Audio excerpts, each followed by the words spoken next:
And so good morning.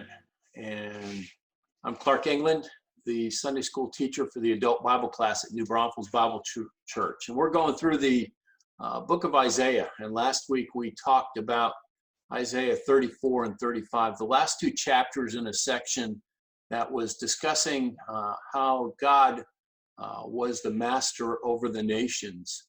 And Isaiah, as you know, has been talking about how pointless it is to trust the nations, and how pointless it is to trust anyone but the Lord Jehovah. And the nations have been ignoring him for the most part. And so he has been going through this series on trust. And Isaiah 34 was really a section about how God was going to judge the nations and destroy them, especially particularly Edom. And chapter 35 was about restoration, and we saw the nations restored, and Judah especially restored, and how God, through because he is creator, his mastery over the creation, and how that finalizes and cements really the reason to trust him. So let's go and read Isaiah 36. I'll read out of the New Living Translation.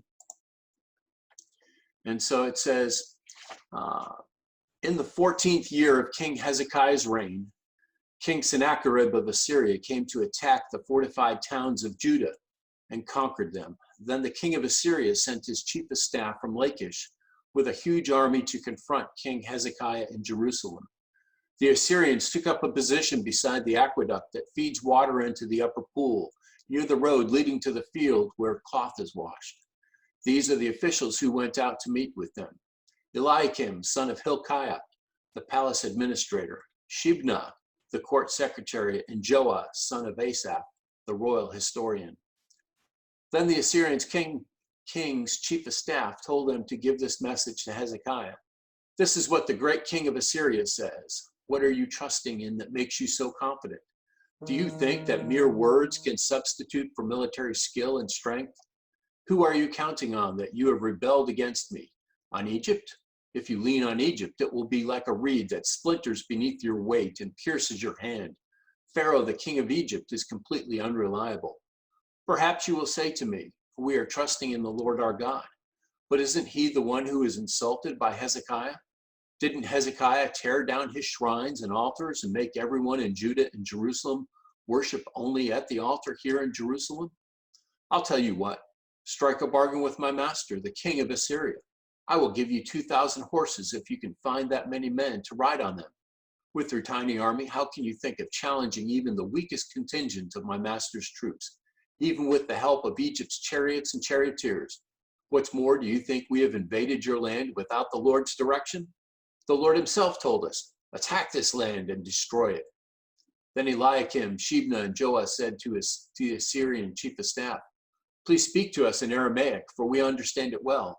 Don't speak in Hebrew, for the people on the wall will hear. But Sennacherib's chief of staff replied, do you think my master sent this message only to you and your master? He wants all the people to hear it. For when we put this city under siege, they will suffer along with you. They will be so hungry and thirsty, they will eat their own dung and drink their own urine. Then the chief of staff stood and saluted and shouted in Hebrew to the people on the wall. Listen to this message from the great king of Assyria.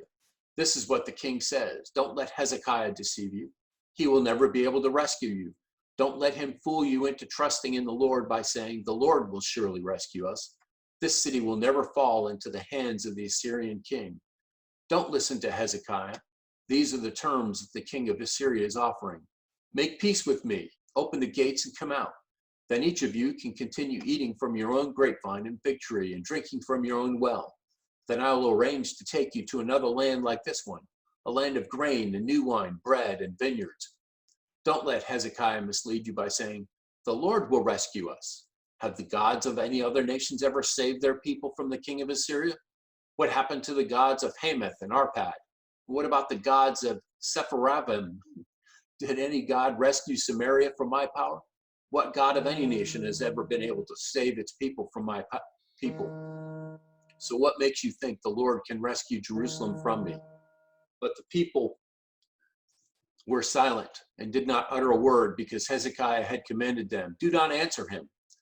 Then Eliakim, son of Hilkiah, the palace administrator, Shebna, the court secretary, and Joah, the son of Asaph, the royal historian, went back to Hezekiah. They tore their clothes in despair, and they went in to see the king and told him what the Assyrian chief of staff had said. When is this? And it says right there in verse 1 that we're talking about the 14th year of Hezekiah's reign, roughly 701 BC. And so this is, like I said, the 14th year in the reign of Hezekiah. When you read 1 Kings, it says Hezekiah started to reign in the 3rd year of Hoshua, king of Samaria, king of Israel, and that was 727 BC. So for this to be 701 BC, that's not the 14th year. But what that probably means is in Kings, they started counting Hezekiah's reign from the time he became co-regent with his father Ahaz, and until his death, Ahaz's death in 716. And so Hezekiah, this counts then from that period. So this would be the 14th year of Hezekiah's reign. And we know it's 701 because that is when Sennacherib laid siege to Lachish and to Jerusalem. And so what's the setting? Well, the setting is just that. Sennacherib has invaded Judah. He's taken over many of the cities and towns in the country. He is laying siege to Lachish, which is a fortified town about 30 miles apart from Jerusalem. And so war is happening. And he has sent his field commander, New Living calls him his chief of staff. The King James calls him Rabshakeh, which is a title, and it is for the 3rd highest ranking official in the army. And Sennacherib has sent him to Jerusalem. And why did he send him? Well, he sent him to Jerusalem to send a message. He wanted to send a message to Hezekiah and say, hey, surrender. Let's do this the easy way. We don't need to do this the hard way, which is to lay siege and take a long time, and a lot of people die and a lot of people go hungry. You know, and it's interesting to note that the field commander comes and he's standing at the aqueducts just outside the city. Well, this is the same place that Ahaz and Isaiah met 35 years before, when Ahaz was struggling with, how do I deal with Syria and Samaria who are ganging up on me? And Isaiah told him, don't worry about those two. Don't make a deal with Assyria because you need to trust God. So the field commander is standing in the exact same spot that Ahaz and Isaiah met 35 years before. Another point, interesting thing as we note as we go through this, is the field commander constantly refers to the great king of Assyria or to the king of Assyria, but never once does he call Hezekiah anything but Hezekiah. Does not refer to him as king. He does not consider him even worthy of the title of king. And so it's interesting on how the challenge goes forth to Hezekiah and to the people in Jerusalem. So he calls out, says, who are you trusting? You know, why are you confident you can stand against the great king of Assyria? And, you know, so the question is, how does he answer that question? You know, why does he say their trust is misplaced? Well, when you go into verse 5, it says, it talks about, hey, you know, your war plans and your preparation, you know, he says, basically, do you think mere words are going to give you strength? You know, no, those plans, those words, they don't mean anything. They're no substitute for skill and strength. And in verse 6, it's, are you counting on Egypt? Ha, they're unreliable. They're like holding a reed, it's leaning against a reed in your hand and having it splinter under the weight and just slicing your hand to shreds. In the verse 7, it says, are you trusting in God? He's mad at Hezekiah. Hezekiah tore down the altars and the high places all around the country. He's mad at Hezekiah for doing that, saying, only come worship here in Jerusalem. Well, Hezekiah was doing exactly what God wanted him to do, because in Deuteronomy, we know that God said, tear down all those high places and only come to worship me where I call you. And in this case, it's calling them to Jerusalem. In verse 8, we say, even if the chief of staff says, even if I gave you 2,000 horses, you couldn't find riders. You wouldn't know how to ride them. You wouldn't know how to fight with them. You don't know how to use the latest military technology.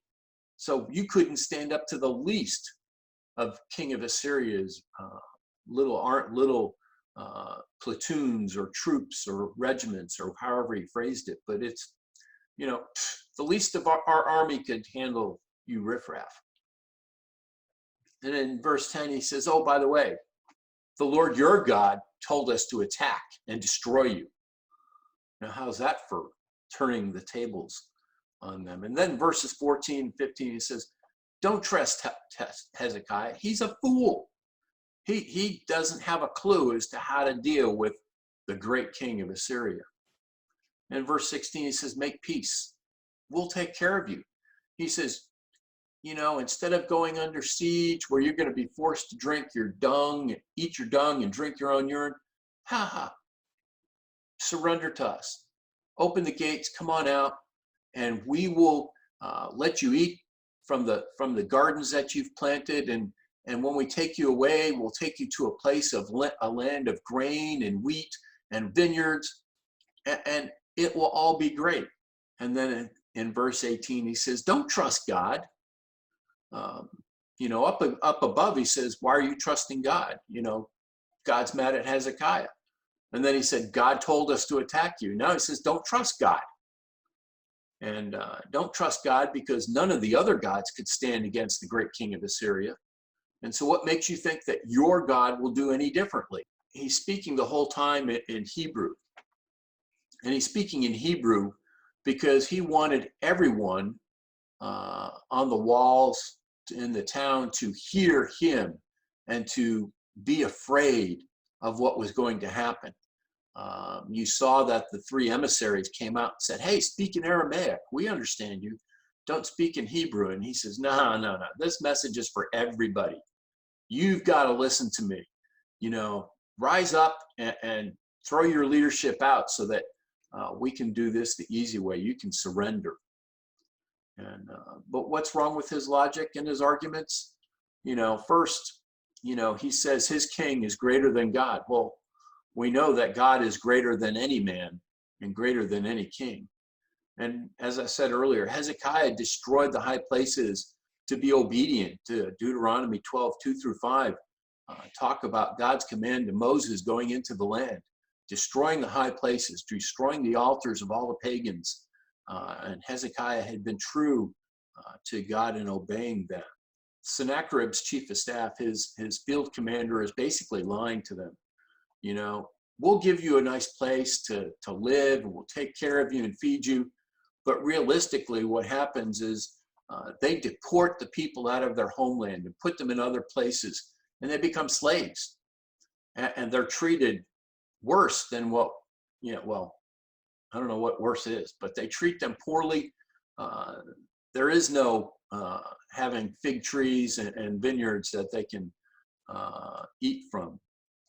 And the field commander's other logic is the God of Israel is, and the God of Jerusalem and Judah is just like all the other gods that they conquered. Well, we know that that's not the case.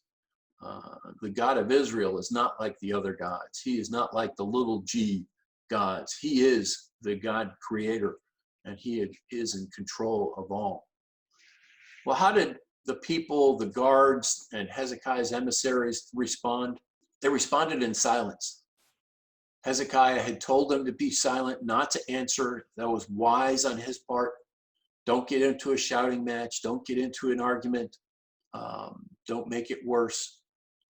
So silence. Everybody was obedient. There was just silence. And the emissaries, when they came away from the law, they tore their clothes in despair. The true son.